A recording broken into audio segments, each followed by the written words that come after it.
অপমান করেছে, তারা অসম্মান করেছে। কি করেছে বলেন?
রিক্সাটা টানে না।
এদিকে আমি আসবো না কেন?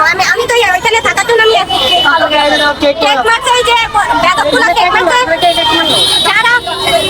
যারা আমার নেত্রীকে অসম্মান করেছিল, এইভাবে অসম্মান করেছিল, যার যোগ্যতা নাই তারাই অসম্মান করেছিল। আজকে রাস্তায় ঠুকায় এসে এরকম করছে, মানে তাদের কোনো যোগ্যতা নাই, তারাই আমাকে, আমার পায়ের কাছে আসার যোগ্যতা নাই, সে আমাকে অপমান করছে কেক দিয়ে। আমার নেত্রী ধারের কাছে যাওয়ার যার যোগ্যতা ছিল না, তারা আমার নেত্রীর সাথে অপমান করেছে, তারা অসম্মান করেছে। কি করেছে বলেন?